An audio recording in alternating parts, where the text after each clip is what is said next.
I'm Luke Beard. I'm Chris Green. I'm Riley Gunter. And I'm Nash Rainey. And we are the Backups. All right, let's jump right into it. NFL offseason breakdown. What's been going on in the offseason?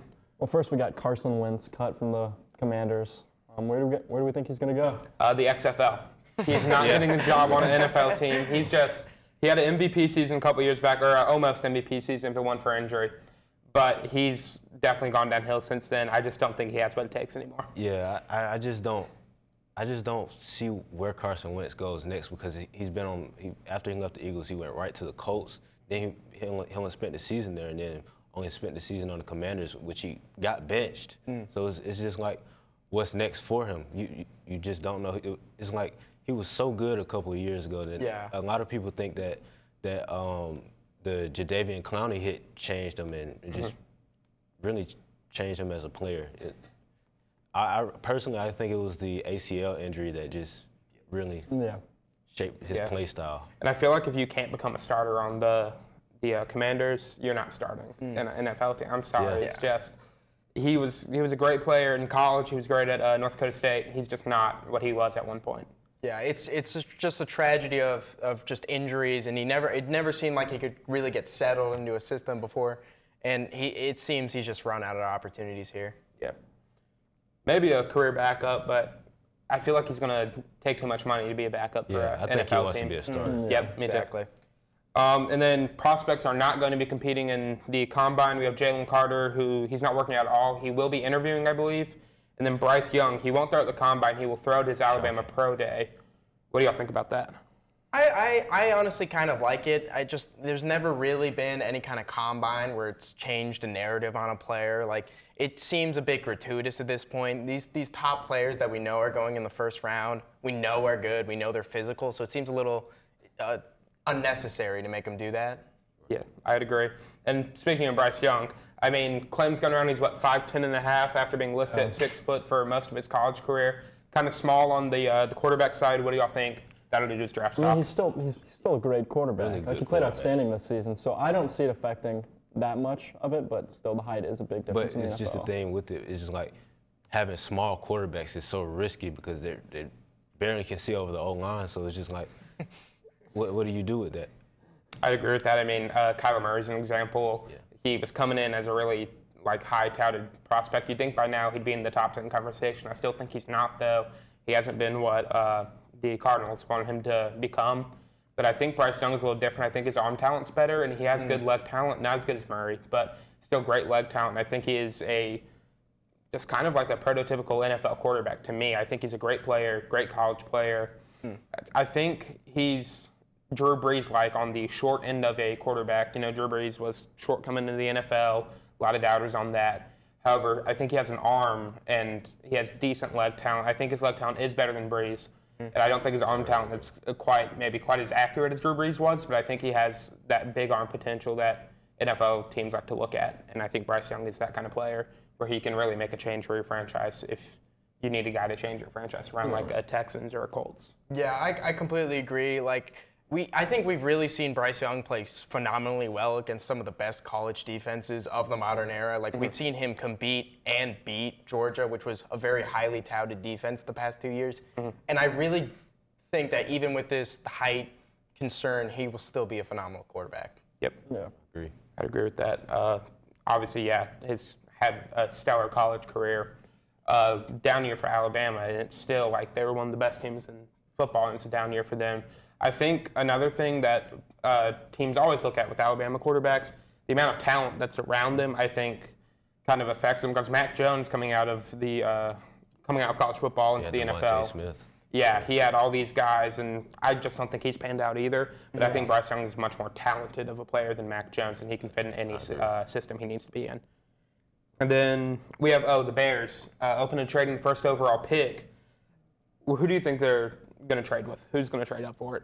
I mean, I think the biggest difficulty is that there's so many possible options here. It's really hard to narrow down, and I think those numerous options also add into the fact that there's going to be a lot of payment for this first overall that you wouldn't see just because there's so much competition this year.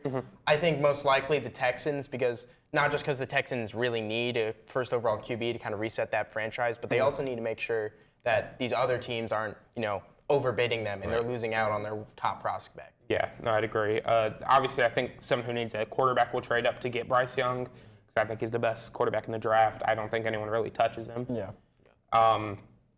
Probably, I'm thinking the Texans possibly, or maybe even the Colts, just because they're in a draft now, build now situation, because they don't have the youngest team, not the oldest team, but I think they could win now with the right group of guys. They have Jonathan Taylor, they have a good O-line. They need a couple receivers. Michael Pittman Jr. is not half bad, but Right. I think they still need to build around him. If they get a quarterback, though, I think they could be a real threat in the AFC. And a dark horse team that could possibly even trade up for that number 1 pick. Maybe even the Panthers or the Raiders could possibly trade up for those Yeah. picks as well. Yeah, They definitely. really need quarterbacks at the moment. Yeah, I was going to say, I could definitely see that because the Raiders getting rid of Derek Carr. The Panthers haven't had a good quarterback in 6 years.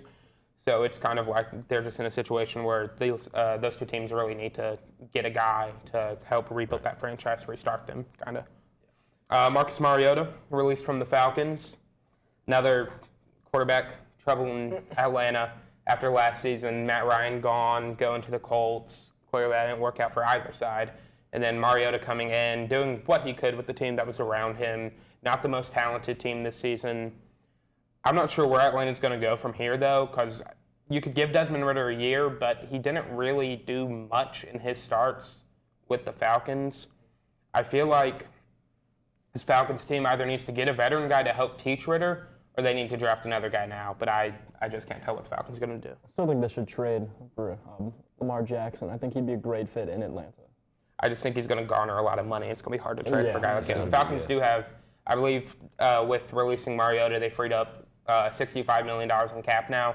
So, Jackson's a guy they could go for, but I can't see him leaving Baltimore for some reason. I think he should, because they do not respect him like he deserves, but I just don't see that happening. It doesn't really feel like that's a really possible end up of the situation. But I think the problem with the Falcons is that they're in a very strange part of this transitional period. You know, they have this top 10 pick, but it's not really many. No one really thinks they're going QB, or at least that wasn't the thought going into this. A lot of the pre-draft talk, and now they're suddenly thrust into all this conversation.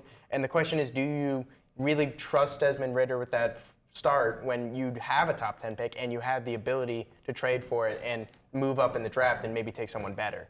Especially with this Falcons team really needing to build up on defense. They haven't had, the team just hasn't had a great defense for a couple of years now. You could bolster that D-line with pair some people up with Grady Jarrett maybe, get that front seven some more work.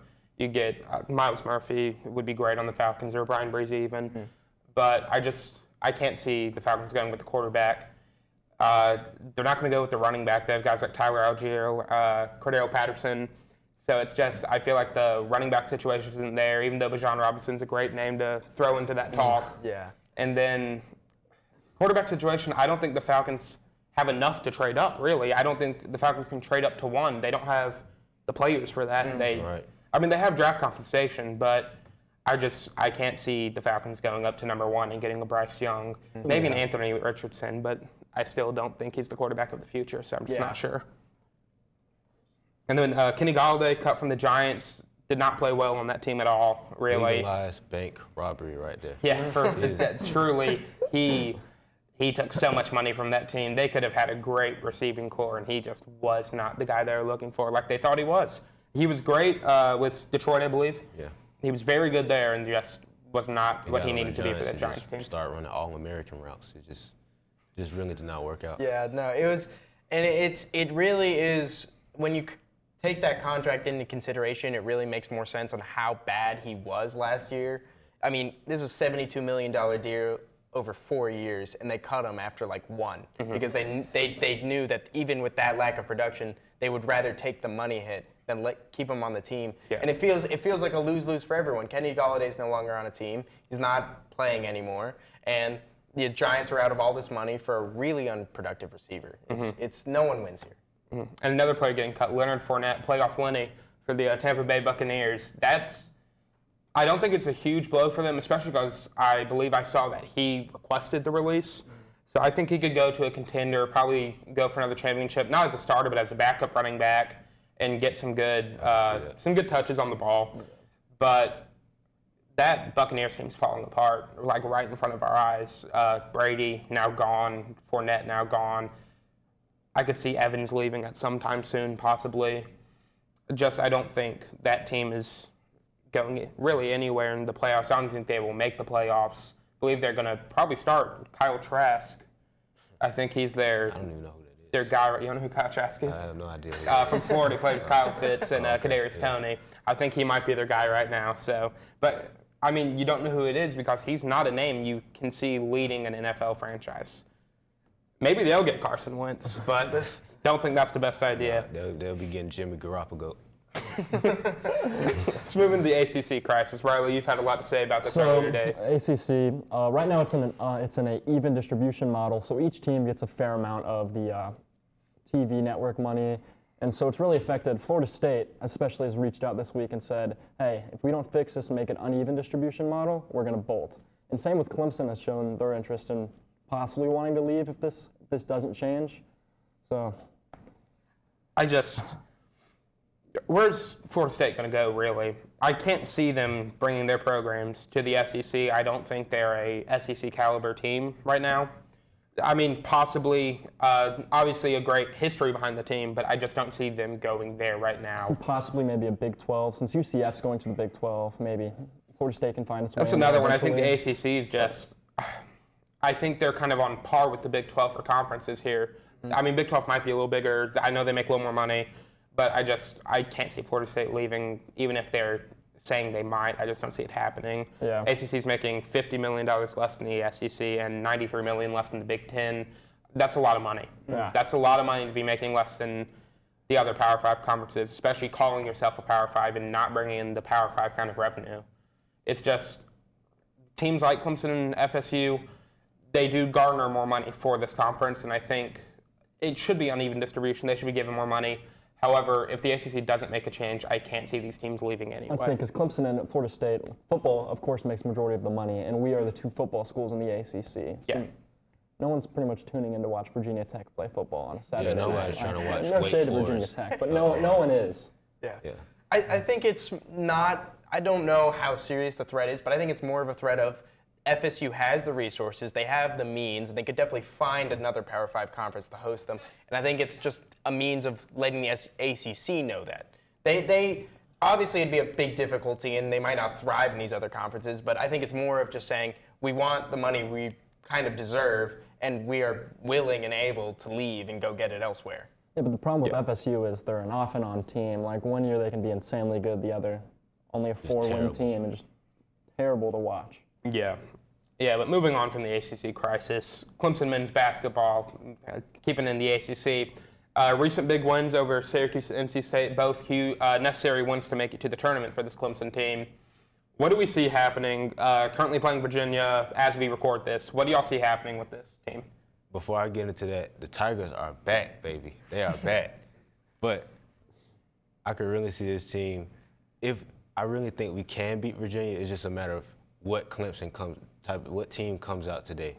If it's the team that played against Louisville, then absolutely not. We would not be winning this game. But if we played like how we played against NC State Saturday, we would absolutely be coming home with a win. Yep. And Brevin Galloway, huge game. I believe it's his Tigers' career high for the Clemson team.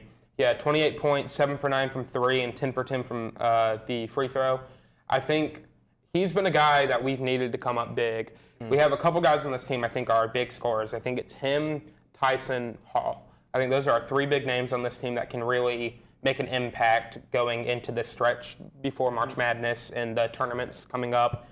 PJ Hall, consistent game of 20 points, 9 for 11 from the floor. He's always putting up numbers he has to in games like this and big game situations. I do not know if we can make the tournament. I'm not sure how the rankings see us really going into this. I know right now it's a lot of first four out kind of team. And teams like Wisconsin ahead of the Clemson Tigers, it's kind of remarkable that a team like that can get in ahead of Clemson. I think the way for us to make it into the bracket is we got to, of course, beat Virginia, beat Notre Dame, make a big statement in the ACC tournament, and then possibly there's that small chance that we will make it into the tournament. And especially with Virginia dropping the last two, it's a big game for us to come in and try to take that. Yeah, I think you're really seeing like two different sets of momentum here. You know, we came from the loss to Louisville in the KFC Yum Center. That was a terrible loss. It was a game we needed to win, and we rebound with two really strong wins. We show how good this team can be when we're hitting our stride. And meanwhile, you got Virginia, who's been dropping some games, who's been struggling, and I think this is our opportunity to jump off and prove to college basketball that we are capable of making the tournament. And I think it really falls down to the ACC tourney. Obviously, these next two games are very important, but I think the ACC tourney, where we're facing off against a lot of our bigger conference competition, will be where we can prove ourselves and really make a statement when it comes to those games. I would say the thing with Virginia is they're a lock already in the tournament. So I feel like these losses really don't mean that much. I mean, yes, for conference standing, for going into the tournament, but if they're pretty much a lock, then if I was a Virginia fan, I would not be worried about what is happening right now. Yeah, especially they could be resting guys right now. Yeah. I mean, obviously they don't want to drop too many spots going into the tournament. However, going into the ACC tournament, I still think they're probably the favorite in the ACC. Yeah. Personally, from what I've seen from that team, they're the best team in the ACC. They bring a lot of competition out of every team they play. But those two big losses, they didn't play great against Louisville either, and it's just a lot's not going for them right now, and I think Clemson can come and take advantage of that. Brad Brownell has been coaching very well recently. I think that can really help out this team. And congratulations to Hunter Tyson, most games played in Clemson basketball history. He's been great for the team this season, great in his whole career at Clemson, so good for him. And some major college basketball teams have fallen this past week. Boston College beating number 6 Virginia, like we were just talking about. Virginia not playing well at all, 32% from the field. You don't see that from a team like Virginia very often. You can't win a basketball game shooting 32% as a team. It was just an ugly loss for Virginia. No, there wasn't much else to say than they played bad, and that's it. Yeah, they played bad. They couldn't shoot 19% from 3. It's just nothing went their way. Nothing fell for them. Mm-hmm. And Arizona State beating Arizona off a crazy buzzer beater beyond half court. I watched that buzzer beater happen. It was pretty wild. I mean, I didn't think Arizona State had it in them to beat that Arizona team, and that's a huge one for Arizona State, making a statement for themselves, possibly boosting them into the March Madness talks. And big loss for Arizona State, losing to one of their rivals. I just didn't see it coming, really. And it's like if you're Arizona and you get a loss on a buzzer beater, like you can't really do anything. It's just slim chance, and Arizona State capitalized on it. It just hurts doing it against your rival. Yeah. It was a competitive game throughout. Like, it wasn't exactly a game where one side was dominating the whole time. They traded blows. They played well, and Arizona just got unlucky, really. And a great win for the Sun Devils. Yep. And then Baylor, number 9 Baylor defeating number 8 Texas. That's just a matchup of two juggernauts going at it. So Big 12 basketball. Yeah, Big 12 basketball. They always have high-ranked teams there. It's two very good teams going at it. I think that's something we could see again in the Big 12 tournament. We could see that matchup again. I think that's a good matchup for both of those teams. Maybe even in March Madness at some Possibly, point. yes. Yeah, and you really want those kind of conference wins in this regular season play, because Baylor, going in, if they face each other again, Baylor comes in with a lot more of the momentum and kind of they understand their opponent a little bit better. And Florida State defeating Miami, that was a big one for Florida State. They were down 25, come back, and beat that Miami team that, as we've seen, pretty good team. Florida State is not a team I've been impressed with at all this season. Lost to Clemson and Lil Jon by, 40? Yeah. Something like that. Florida State's not a very good team. No. Miami is a very good team. I did not see this coming, and Miami has been undefeated at home all season until this game. I think that's a huge win for Florida State. It's a bigger win for Clemson because it brings Clemson within, I believe it's half a game for the first in the ACC as we're recording this, obviously. Yeah. But I think that's a huge one to really shake up what's going on in the ACC. 3 teams tied for first, and Pitt, Miami, and Virginia. Clemson half a game behind for second. What could happen with the ACC with this game? I think with the FSU team, they went into the game. After playing Miami early in the season, Miami handed them, I believe it might have been their largest home loss for a period of time, and then they came in, broke Miami's undefeated streak at home. Of course, going in with that mentality that you can do that really helps. And not only, that's kind of some of the things that Clemson basketball needs. We need some of these teams ahead of us to have these bad games if we really want to put ourselves in the conversation of making it to March Madness. And it's a tragic loss for Miami. I love it. I hate Miami. But, to lose your undefeated streak at home coming against a in-state rival like that, and when they're just playing red hot for the entire second half, it's brutal. It's brutal. In 2 other games that happened, UNC beat Virginia. Yet again, Virginia just didn't play well. And Indiana defeat number 5 Purdue, who I have as my favorite right now to win the NCAA championship. Purdue is a really good. I think they're a really complete team. A loss to Indiana it's a little surprising, but number 17 Indiana, not the most shocking It feels thing. like it's every so Plus, it's week. a big rivalry game. Purdue's always losing one game, and so I don't know how Yeah. they're going to do in March. I personally, I don't have them as my favorite going into the tournament. Yeah, no, I completely agree. Purdue in both, I think, basketball and football just is like the epitome of unpredictability. When it comes to basketball, they always lose these games that they really shouldn't lose, or you don't expect them to lose. And then it's the reverse in football. They'll beat some ranked opponent just because they wanted to that week, I guess. And then they'll go into a bowl game and lose by 70 to LSU. Yeah. And this is what I love about college sports and college basketball in general. It's just that unpredictability, and this team that a lot of people see as going in as a favorite is still, it's still weak in some ways. It feels like an any given Sunday kind of thing with college sports now. It's just anyone can beat anyone. Let's move on from college sports, go to the NBA. The Lakers are making a comeback right now. They have a 4 or 5 game win streak? Yeah, I believe 4-game win streak. I believe so, at the yes. moment, But LeBron going down with injury, so that could really affect it. I know D'Lo hasn't played much. I don't know if he's played at all for them yet, but currently on a win streak. I don't see it lasting long. I'm not a fan of this Lakers team, and I don't think they are very good. It's just the same thing with the Lakers team all year. They cannot stay healthy Yep. either. If Anthony Davis is healthy, LeBron is most likely injured. If LeBron is healthy, Anthony Davis is injured. And they have good role players now. So when LeBron and AD don't play as well, they can actually sometimes win games now. Pick up that slack. Yeah, it's Yeah, a much better team. Yeah, it's really just it's tough because they start winning a few games, and with how competitive the West is this year, they actually have a chance despite being so far back. And losing one of probably your best player at this point when you're trying to make that push it's just tragic. Yeah. Damian Lillard, 71-point game. To me, currently playing like the best guard in the NBA. Steph Curry's been injured, so I can't say it's him. But I believe Damian Lillard right now is the best guard in the NBA, and he's doing everything for this Portland team that hasn't had a guy do stuff like this besides Dame in years. Damian Lillard he really is the Clyde Drexler of today's NBA, both being a Blazers guy, but also just carrying the team on his back and pushing them to the highest point that they can reach. But 71-point game, it's not crazy from Damian Lillard because he's just that kind of player.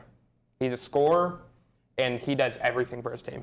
Yeah, and he's been on a real hot streak lately with just his recent games outside of this 71-point one. So he's just hit his stride and he hasn't stopped. He's kept up that momentum. He's kept playing this well, and when he absolutely has the capacity to score like this, and we really saw it in that game.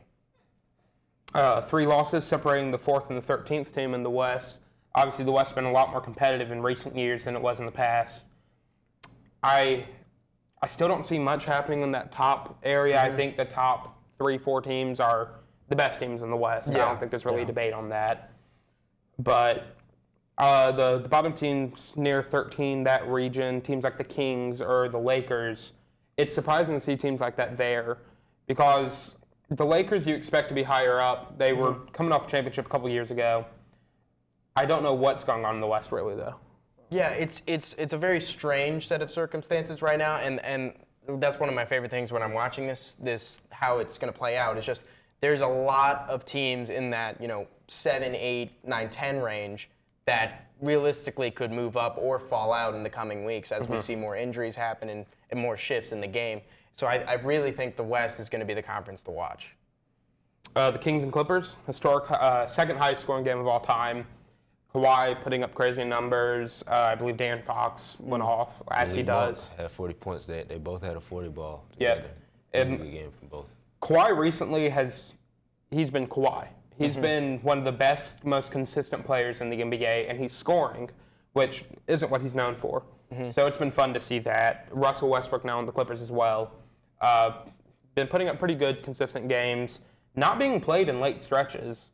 in like the fourth quarter overtime, which is a little strange to me. Why pick him up if you're not going to play him, not going to position him as one of the best guys?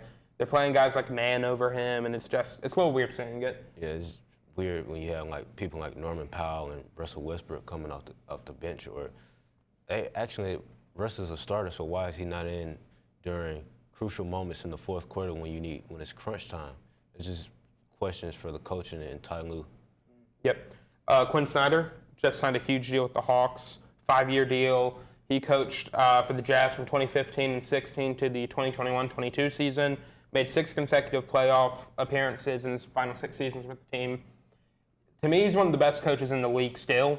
I think he's been very consistent with the players he's been given. Obviously, Donovan Mitchell grew into a star. He had Rudy Gobert, not a scorer, great defensive player. But he consistently led that team towards the top of the West. With this Hawks team, he's coming in straight away.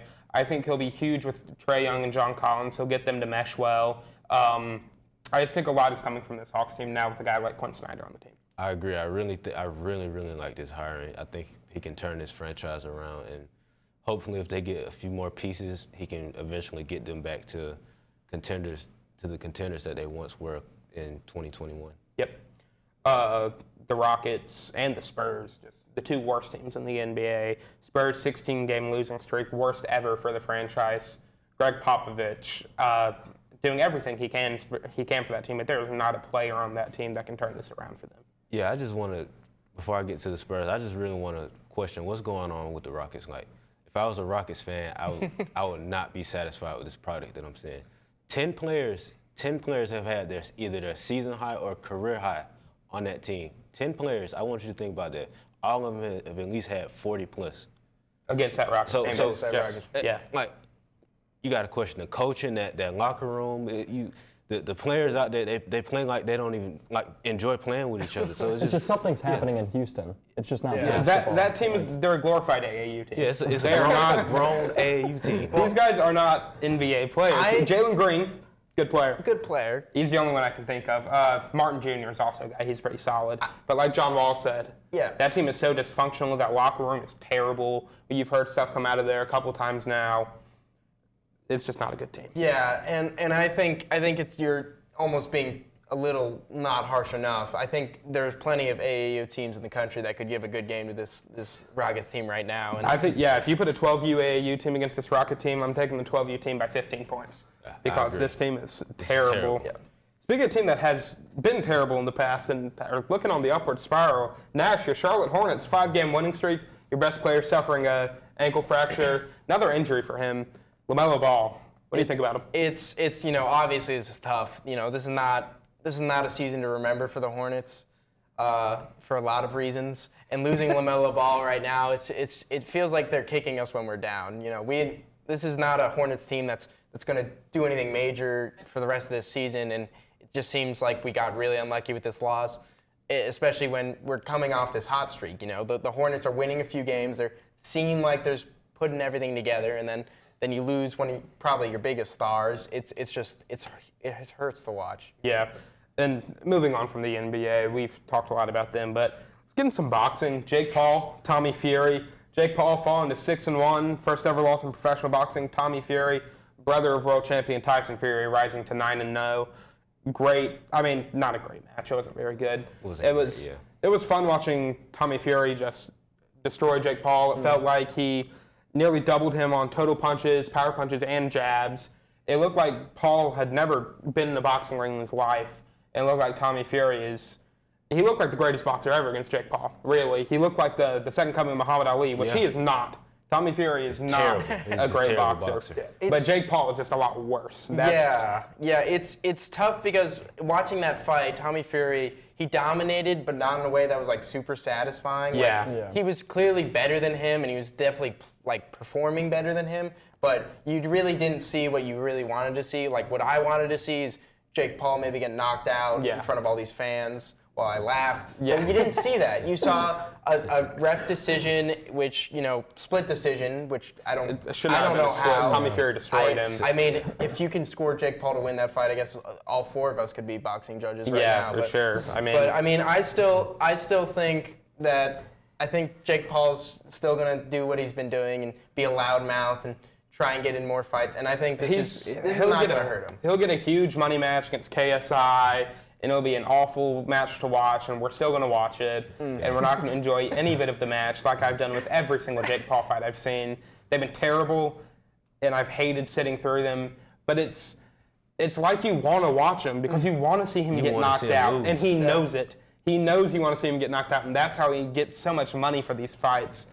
It's just weird seeing Jake Paul beat these UFC champions, even though they're 78 years old when he fights him. He fought Anderson Silva, and he's 50-year-old Anderson Silva. He's going to the retirement home, and it's just Jake Paul he's fighting nobodies, and he's fighting old guys, and then Tommy Fury, someone who has a little boxing background, who's coming from a tremendous boxing family. He's going to come and he's going to beat you.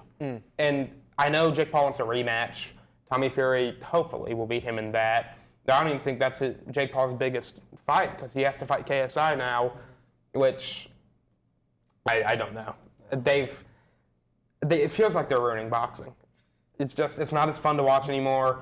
I haven't seen Tyson Fury fight in so long because he's just not drawing what guys like Jake Paul are drawing right now because the boxing world, it seems the big names that are actual boxers aren't drawing money like these guys who are YouTubers or Vine stars or TikTokers. It feels like boxing is just kind of being made fun of by these people, and I really hope guys like, Usyk, Joshua, Fury, Tyson Fury, I hope they kind of take it back over and show this is the real deal. We are, real boxers. We have Ryan Garcia, Tank Davis coming up, and I think that'll be a good matchup to see. Yeah, it's a lot of really good boxing matches coming up in the next few months that you should look out for. Yeah, and Jake Paul just making every excuse in the book on why he lost that match after saying in an interview right before he was 100%. He's a joke. Yeah. He's a joke to sports, to boxing, to himself. I feel like he knows he's a villain. He knows nobody likes him, and he thrives off of that energy. He made $30 million from the match. I would still consider that a win in my book. If you're That's even ridiculous. When you lose $30 million, it's ridiculous to make $30 million off of that fight. Just to get beat off someone throwing the same combo for 8 rounds, and you get $30 million for it. All right, enough hate on Jake Paul. We sound like his biggest haters. Let's get into overtime. Nash, what do you have, man? Okay, so the upcoming Formula One season is going to begin this Sunday in the Bahrain GP. For those who don't know, Formula One is the pinnacle of motorsport. It's a open-seater, open-wheel racing series where 20 of the world's best drivers compete to be champion every year. And there's a lot of storylines going into this upcoming season. Who's going to compete? The Red Bull racing team. Red Bull owns a racing team. Yeah. 2, actually. The Red Bull racing team is touted as the heavy favorites with the Flying Dutchman Max Verstappen as their star driver. The legends of the sport Ferrari are looking to make a push this year. There's a lot of different narratives. For the first time in a long time, Logan Sargent is the first American driver back in Formula One. So there's going to be a lot to watch out for this coming weekend, and I'm really excited to watch how these races play out and how the season progresses. I don't know much about F1, Formula One. I have a couple friends who've enjoyed it. They've always told me it's really fun to watch. I should check it out. But do they have a guy like a Ricky Bobby, like someone that really brings you into the sport and makes you want to watch it? A fun guy. Obviously, I know he's a fictional character. Do they have a guy like that, though, to really bring in fans? I mean, they used to. There was this Australian driver named Daniel Ricciardo. He's like a reserve driver, so he's a backup now. He was the Ricky Bobby of the sport. He was really energetic and optimistic and stuff like that. And if you want to know more about him, there's a Netflix series on Formula One called Drive to Survive. They just released a new season. So if you want to know more about it, that's the avenue to do it. Okay, cool. Chris? John Jones makes his awaited return after 3 years away from the octagon against Cyril Gane for the UFC Heavyweight Championship. I'm very excited for this fight. I am a big John Jones fan. I think he's the greatest to ever do it in MMA, and I really think he'll show that this weekend. Yeah, I know a little bit, about UFC. John Jones, great fighter. I think Cyril Gane's also a really good fighter. Really good fighter. I think John Jones is coming in with a vengeance to prove he still has it. He's still the guy. He's going to show Dana White why he's been around so long in the UFC. I think he's going to knock out Gane. I don't think he'll knock him out, but I definitely think he will out-wrestle him. Okay, I can see that. Creed 3 releasing March 3rd, 2023. I'm a huge fan of the Creed movies. They kind of got me into boxing, that and Rocky, obviously. Michael B. Jordan, he's directing this one. He's getting behind the camera. I think he's been fantastic in the first 2 films. And they're bringing in Jonathan Majors, coming off of Ant-Man and the Wasp: Quantumania. He's a MCU star now. And Michael B. Jordan, also MCU guy. It's interesting to see 2 guys you've seen in these huge superhero roles now fighting each other in a smaller-based ring. But what do y'all expect out of this movie? What do you want to see from it? I'm really just looking forward to seeing how Creed's character progresses through the movie, and I also want to see how Michael B. Jordan directs, because it's almost like a callback to the original Rocky series where Sylvester Stallone took over and started writing and directing, and I really want to see what he does to make the movie his own. And Jonathan Majors got in fantastic shape for this movie. He looks huge. And obviously Michael B. Jordan also looks huge. But these are just 2 of the best actors in Hollywood right now. I'm a huge fan of both of them. And I think Creed 3 is going to be, I think it's probably going to be the best movie from the Creed franchise. It'll probably rival most of the movies from the Rocky franchise as well. I could definitely see that. Really. And then to end it off, I'll go back to my Pac-12 debate from last week. If you have any hope for the Pac-12, just give up right now, because it's not happening in the future. The Big Ten, it's rumored that they're looking to take Oregon and Washington. You take Oregon and Washington out of the Pac-12, you have nothing. There is no Pac-12 anymore, no really. Pac-12. I think the Pac-12 is a conference they're gonna crumble. I don't think there's really any super team in there anymore to carry it with USC, UCLA leaving, possibly Oregon, Washington. Who's left? Washington State and Oregon State? Who wants to watch that? Nobody. You have Colorado with Deion Sanders, but Yeah, that's but still first. We got to see how he plays. experiment. And I think Deion Yeah. Sanders, once he gets a job at either like a Florida State, possibly in Auburn, he's going to take that job over Colorado. Yeah. Nobody. I just can't see a coach. I don't think anyone wanted to Pac-12 right coach now. at Colorado. No. Yeah. It was just No. an upgrade from Jackson State for him. Yeah, but I think Deion Sanders can do a lot with that program. Yeah. He'll keep the Pac-12 entertaining, but nobody really. I mean, Pac-12 After Dark. I don't want to watch Pac-12 After Dark. I still do because it's the only thing on, and it's like watching like a train wreck. It's just there's no defense. Everything's just flying everywhere. It's just It's not just a fun game to that's watch. on TV. Yeah. It's just you're in the room. You're not paying attention to the game at all, but it's just there. It's just there, yeah. And if you get bored, you watch it. It's kind of like scrolling through the TV and seeing poker on, and you're like, hey, I want to see what's happening here. Yeah. That's the Pac-12 to me. Yeah. But I think that's all we got tonight. I mean, do you all have anything else you want to add? No. No. All right. Thank you for watching, and we will see you next week.